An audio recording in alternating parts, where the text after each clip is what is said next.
Terima kasih Anda masih bersama kami di Berita Padang. Bagi Anda yang baru saja bergabung, kami hadirkan kembali 3 berita utama pada pagi hari ini.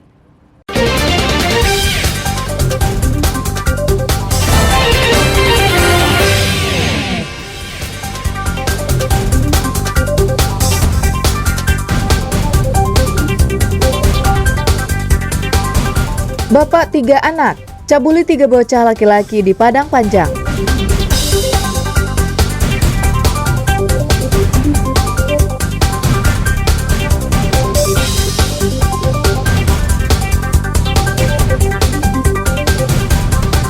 Banjir di Padang Pariaman, hingga ibu rumah tangga terjun ke sungai, kami sampaikan dalam Padang Sepekan.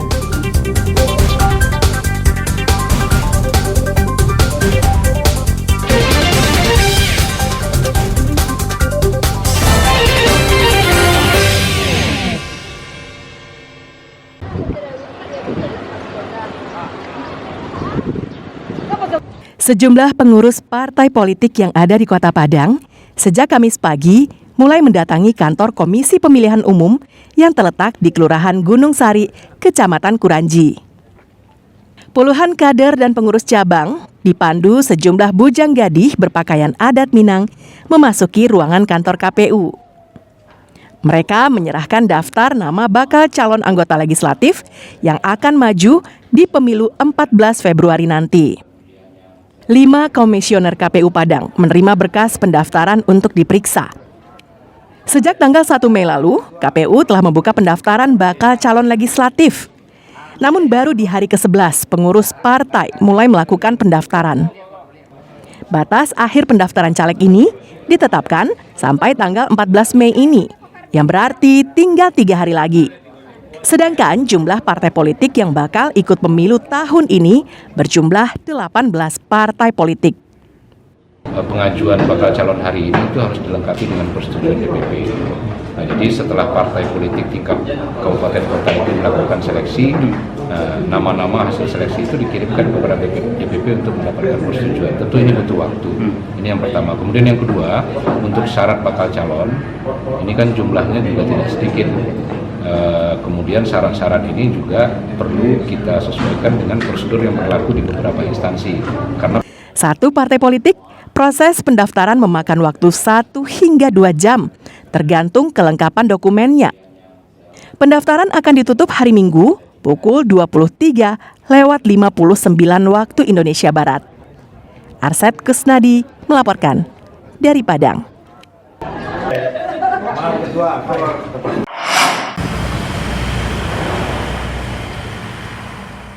Angka perceraian meningkat hingga hampir 2 kali lipat di Kota Padang.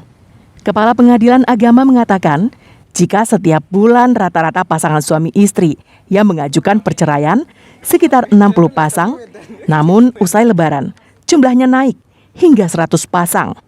Kejadian tersebut terus berulang setiap tahun.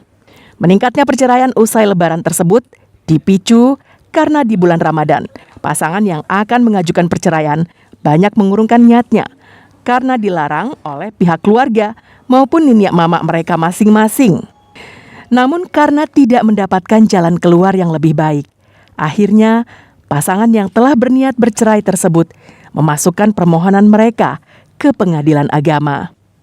Salah seorang pemohon perceraian, Nelly, mengatakan dirinya terpaksa menggugat cerai suaminya karena wanita berusia 34 tahun tersebut sering mendapatkan perlakuan tidak menyenangkan dari suaminya. Kasih sayang itu udah nggak ada lagi. Nggak ada. Orang maksudnya nikah sudah berapa tahun? 7 tahun. 7 tahun ya. Udah punya berapa anak, Bu? 2 anak. Udah nggak ada apa harmonisnya lagi. Itu apa jalannya kan? Iya. Yang ada cuma masalah aja tiap hari. Mendingan berpisah lebih Dulu bagus. kan aman-aman aja. Iya. Kan pilihan sendiri kan? Sebetulnya sih aman, cuman dari awal nikah sebetulnya nggak aman ya kan? Kan pilihan sendiri dulu pacaran. Cuma sebentar. Kepala Pengadilan Agama Padang menambahkan faktor reuni dan faktor ekonomi. Selain faktor-faktor lainnya, menjadi pemicu utama pasangan yang telah menikah untuk menggugat cerai pasangannya. Kalau sebelumnya rata-rata 60 perkara sebulan, biasanya naik sekitar 20%, 30% menjadi 100 perkara. Biasanya reunian, ada reunian SMA, reunian sama-sama kuliah. Jadi kawan lama atau cinta lama bersemi lagi. Nah, itu kira-kira persoalannya, pemicunya itu. Biasanya pengadilan agama akan melakukan upaya perdamaian terlebih dulu kepada kedua pasangan yang akan bercerai agar membatalkan niat mereka. Robiham melaporkan dari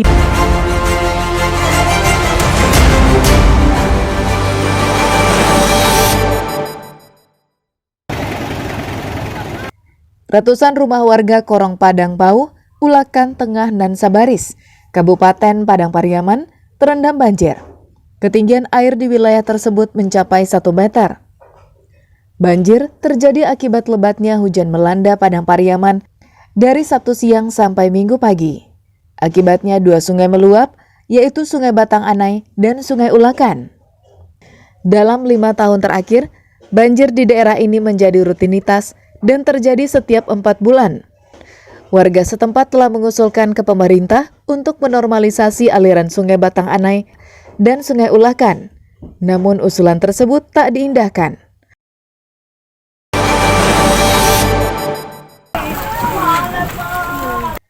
Asyik bermain di teras belakang rumah, Alfat, bocah berusia 4 tahun, lepas dari pengawasan orang tuanya hingga terjatuh ke dalam Danau Singkara.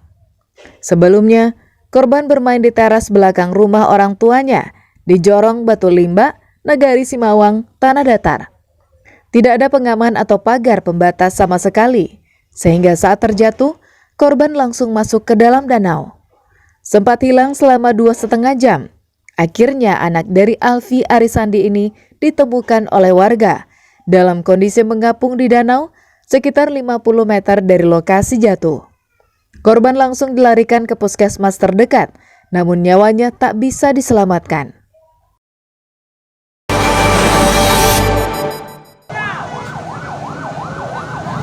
Hujan deras disertai angin kencang mengakibatkan sebuah pohon pelindung tumbang dan menimpa pengendara sepeda motor di kawasan Simpang Ranah, Kecamatan Padang Selatan, Pusat Kota Padang.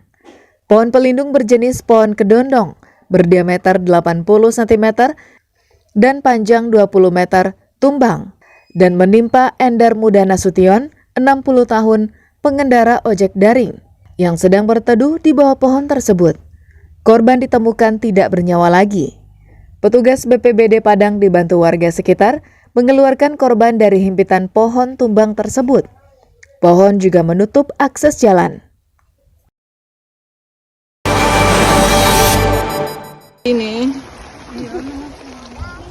Banjir mengakibatkan ratusan rumah terendam dengan ketinggian mencapai hingga 2 meter. Sebagian warga bertahan di rumahnya dan sebagian lagi terpaksa harus meninggalkan rumah untuk menyelamatkan nyawa mereka dari amukan banjir. Dalam satu dasawarsa terakhir, Kanagarian Kampung Galapuang ini menjadi langganan banjir jika hujan deras mengguyur daerah itu. Banjir kali ini setelah daerah itu diguyur hujan deras semenjak Sabtu petang hingga Minggu. Warga menyayangkan sikap pemerintah yang tidak mengantisipasi banjir kali ini. Banjir diakibatkan tidak normalnya arus Sungai Batang Ulakan yang berliku dan banyak sisa pohon dan batang kayu di dalam sungai.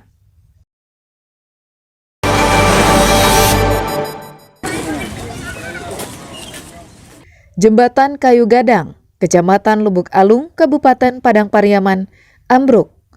Setengah badan jembatan masuk ke sungai. Ambruknya jembatan ini diduga akibat tiang dan pondasinya tak mampu menahan hantaman air. Padahal jembatan ini masih terbilang baru, usai dibangun 2 tahun lalu. Kini jembatan yang dibangun menggunakan dana 25 miliar rupiah tinggal kenangan. Menurut warga, rusaknya jembatan telah terlihat 2 minggu sebelumnya. Pondasi jembatan mulai turun. Warga mulai melarang pengendara untuk melintasinya agar tidak menimbulkan korban jiwa. Pemerintah Padang Pariaman berharap pemerintah pusat segera memperbaiki jembatan yang rusak pada tahun ini juga, agar aktivitas masyarakat tidak terganggu.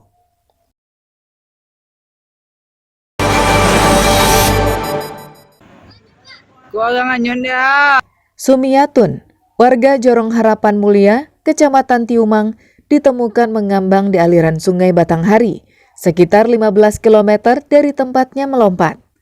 Jasad korban diserahkan kepada tim SAR untuk dibawa ke rumah sakit terdekat sebelum diserahkan ke keluarganya untuk dimakamkan.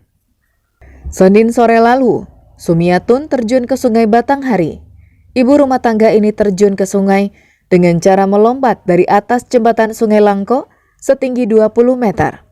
Menurut saksi mata, sebelum melompat, korban berpesan kepada saksi untuk memberitahukan kepada keluarganya. Setelah berpesan, korban langsung melompat ke Sungai Batanghari tersebut. Keluarga korban yang mendapatkan laporan menangis histeris. Warga terpaksa memboyong salah seorang anak korban menjauhi jembatan.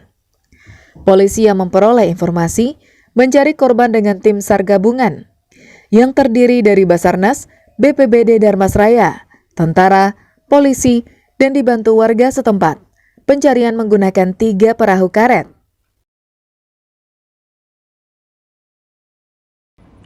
Saudara, informasi tadi sekaligus menutup berita Padang pagi ini. Saya Frin Meriana beserta tim redaksi yang bertugas mengucapkan terima kasih. Sampai jumpa.